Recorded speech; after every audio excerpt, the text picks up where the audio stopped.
이카운트에서 연말정산 시 의료비, 교육비, 기부금 등 특별세액공제를 적용하거나 입력할 수 있습니다. 세액공제는 세액감면과 달리 최종 산출세액과 상관없이 특정 사유에 따라 일정 금액을 공제해 줍니다. 그 중에서도 특별세액공제는 연말정산 시 근로자가 직접 신청해야 혜택을 볼 수 있는 일부 항목에만 적용됩니다. 세무, 원천징수, 연말정산, 정산내역 등록 수정에 들어와서 해당하는 사원의 정산내역 등록 하단 등록 버튼을 클릭하고 하단으로 내려가시면 특별세액공제가 있습니다. 이번 시간에는 보장성 보험료, 의료비, 교육비, 기부금, 표준세액공제를 알아보겠습니다.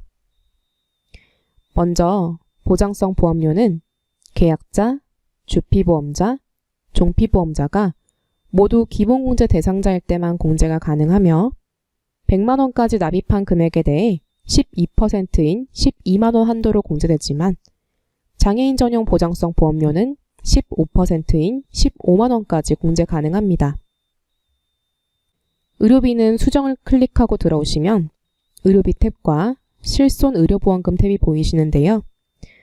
의료비에는 지출된 내역들을 적고 실손 의료보험금 탭에는 실비보험료를 받으신 금액을 작성하여 이미 보험료를 받은 의료비 내역들을 중복공제하지 않도록 적어주셔야 됩니다. 의료비의 경우에 근로자 본인과 나이, 소득 요건을 보지 않는 부양가족이 사용한 의료비 중에서 총 급여액의 3%를 초과하여 사용한 금액의 15%까지 공제됩니다. 즉, 의료비가 발생했다고 모두 공제 대상이 되는 것은 아니고 근로자의 총 급여액보다 3%를 더 쓴 금액에 대해서 15%를 700만 원까지 공제해 주는 것입니다. 의료비 세액공제는 한도가 적용되지 않는 케이스가 3가지 있습니다. 첫 번째, 본인, 장애인, 건강보험 산정 특례자, 65세 이상, 6세 이하인 분들은 의료비 공제 한도가 적용되지 않습니다. 의료비 탭에서 대상자를 선택하실 때 이렇게 구분에 나타나는데요. 이 구분에 나타나는 기준은 인적공제에서 입력된 대상자의 주민번호와 기본공제 대상자 적용 여부, 건강보험 산정 특례자 적용 여부, 장애인 여부에 따라 달라집니다. 인적공제에 클릭하실 때 건강보험 산정 특례자로 선택하셨던 분들은 이렇게 구분에 나타나게끔 되어 있고요. 6세 이하인 자녀들도 6세 이하로 나타나게 됩니다. 두 번째, 난임 부부가 시술하는 난임 시술비도 한도가 적용되지 않으며 의료비 입력을 하실 때 난임 미수가 여부에 난임 시술비로 선택해 주시면 됩니다. 특히 간소화 PDF로 업로드를 하실 때 난임 시술비 내역이 입력되지 않으므로 반드시 수기로 작성해 주셔야 됩니다. 마지막으로 미수가 선천성 이상화에 대한 의료비 지출 내역도 한도가 적용되지 않으며 난임 시술비와 마찬가지로 난임 미수가 여부에 미수가 선천성 이상화로 선택해 주시면 됩니다. 또한 이번 연도에는 의료비 관련 개전세법이 2개가 있습니다. 먼저 의료비 한도 미적용이 되는 대상자에 6세 이하의 부양가족이 추가되었습니다. 작년까지는 본인, 장애인, 건강보험 산정특례자 65세 이상만 가능했지만 이번 연도부터는 2018년 1월 1일 이후 출생한 만 6세에게도 공제 한도를 적용하지 않습니다. 두 번째로 산후조리원은 총 급여액 7천만 원 이하의 근로자들만 200만 원까지 공제를 받을 수 있었는데 이번 연도부터는 총 급여액에 대한 제한 없이 모든 근로자들이 200만 원까지 공제받을 수 있도록 변경되었습니다.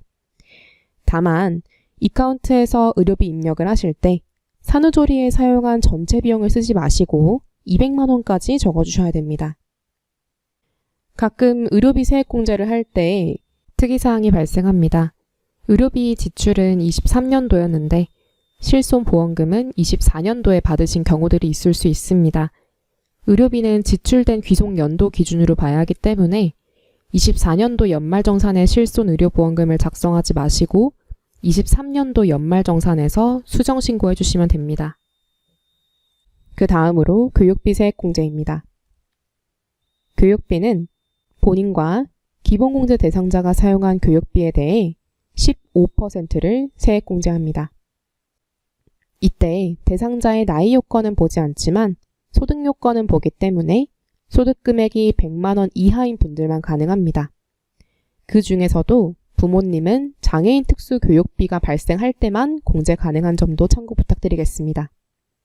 지출한 교육비의 15% 공제율로 미취학 아동과 초중고생은 연 300만 원까지, 대학생은 1인당 연 900만 원까지 한도가 정해져 있는데 초중고 교육비는 교육구입비와 체험학습비로 더 세분화되어 있습니다. 교복 구입비는 1인당 50만 원까지, 체험학습비는 1인당 30만 원까지 공제가 가능한데 이 개별 한도들은 종합한도인 300만 원에 포함되는 한도입니다. 다만 본인과 장애인의 경우에는 교육비 세액공제 한도가 없습니다. 교육비 공제를 할 때 고등학교 3학년인 자녀가 대학교 입시를 위해 대학 인시료를 지출한 경우에는 그 비용이 대학생 교육비로 들어갈 수 있습니다. 그러나 교육비는 해당 공제 대상자의 귀속하는 연도 시점의 신분으로 교육비를 구분하기 때문에 간소화 PDF에서는 대학생으로 되어 있어도 이카운트에서는 고등학생 교육비로 수정해 주셔야 됩니다. 마지막으로 기부금입니다. 기부금은 단기분과 이월분 탭으로 나누어져 있는데요. 이번 연도에 기부하신 금액은 기부금 단기분에 작성해 주시면 되고 전년도에 2월 받으신 금액은 기부금 2월분에서 작성해 주시면 됩니다. 기부금은 다른 세액 공제들과 달리 정해진 결정세액보다 기부를 많이 하여 한도가 초과된 경우에는 다음 연말정산 시 2월하여 공제를 받으실 수 있도록 기부금 2월 제도가 있습니다. 만약 2023년도 귀속 연말정산에서 기부금 2월분이 있다면 기부금 2월분 탭에서 하단에 2월 금액 불러오기를 클릭하여서 작년에 이카운트에서 작성하셨던 연말정산 내역 중 기부금 2월분 내역을 불러오실 수 있습니다. 기부금 단기분 탭에서 작성하실 때는 본인과 기본 공제 대상자들이 기부한 금액에 대해 공제를 받으실 수 있고 본인을 제외한 공제 대상자들은 나이 요건을 보지 않지만 소득 요건을 봅니다. 또한 기부금 종류에 따라 공제 가능 대상과 공제 한도가 다릅니다. 정치자금 기부금, 고향사랑 기부금, 우리사주조합은 본인만 공제를 받을 수 있지만 2월이 불가능하고 특례 기부금과 일반 기부금은 본인과 기본 공제 대상자들도 공제를 받을 수 있고 2월도 가능합니다. 자세한 사항 및 공제 한도는 우측 상단의 도움말 펼치기를 클릭하여 참고해 주시기 바랍니다. 간소화 PDF를 업로드했을 때 일괄 기부 및 기부 내역의 건수는 체크되지 않으므로 간소화 PDF 업로드 이후에 반드시 수기로 입력해 주셔야 됩니다. 더불어 기부 장려금이 있다면 기부 내역 하단 기부 장려금 신청 금액에 작성하여서 세액 공제 대상에서 제외해 주시기 바랍니다.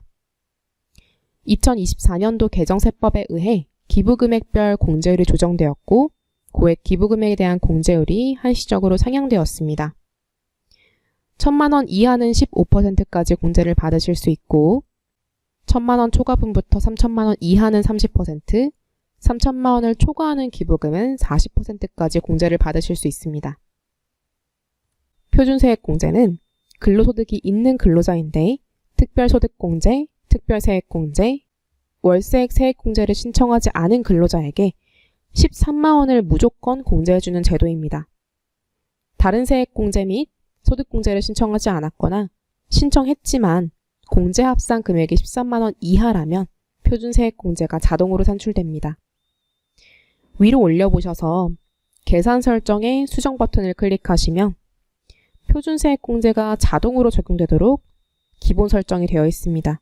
만약 자동 계산을 원치 않으신다면 변경해 주시면 되고요.